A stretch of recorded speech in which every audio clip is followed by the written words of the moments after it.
In this video, I will analyze the second chapter of Indian Polity, which is written by M.Laxmikanth, and the second chapter is Making of the Constitution. In this chapter, I will analyze that how the Constitution was framed, how the Constituent Assembly was framed, and how the idea of Constitution was came out from that time. So, the first topic of this chapter is demanding for a constituent assembly. In 1934, the idea for constituent assembly was put forward by M.N. Roy, Manomendranath Roy, who was a member of communist movement in India. After this year, in 1935, INC, Indian National Congress, also officially demanded that Constitution Assembly, Indian National Congress also demanded officially Constituent Assembly to frame the Constitution of India. And after this, in 1935, Jawaharlal Nehru demanded that and also declared that the Constitution of India, Free India, must be framed without outside interference by a constituent assembly elected on the basis of adult franchises. Now, what is the mean? Jawaharlal Nehru proposed that some members, elected members, will go to in the constituent assembly, and the constituent assembly will frame the Constitution of India. And after this year, in 1939, the Indians passing resolution to British government, sent a resolution to British government so that they can make a constitution for themselves. And after this year, in 1940, in August offer, British government accept the demand of Indian that they can make constitution. So in 1940, why they accept the proposal? Because we know that the Second World War was happened in 1939 to 1945. So in this time period, Britain need a lot of support from India. That's why they accept the proposal that they can make constitution for India, and they also accept the August offer.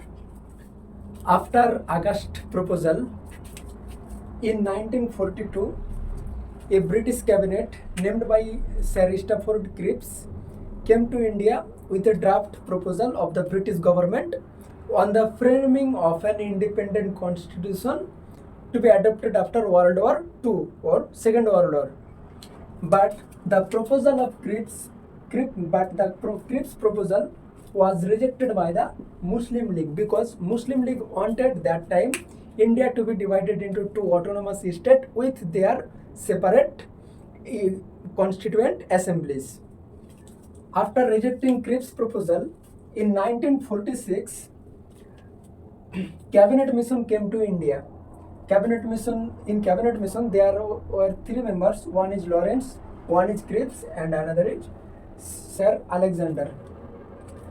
And the Cabinet Mission was rejected. The Cabinet Mission rejected the idea of two separate constituent assembly.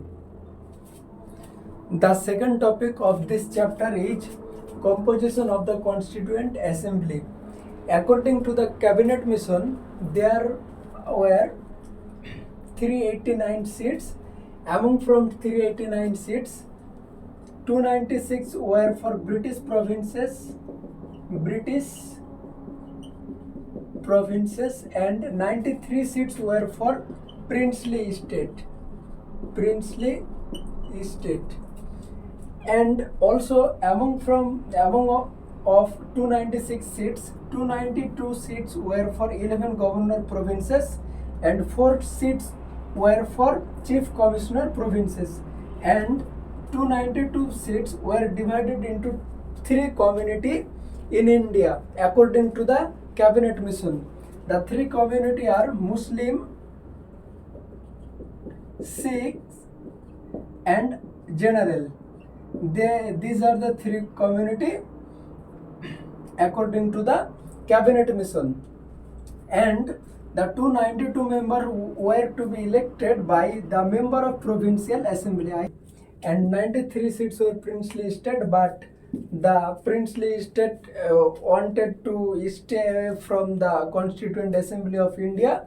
This is why 93 seats were not filled. So these seats are nominated,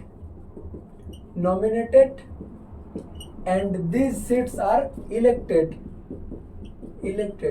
So we can say that the Constituent Assembly was partly elected and partly nominated.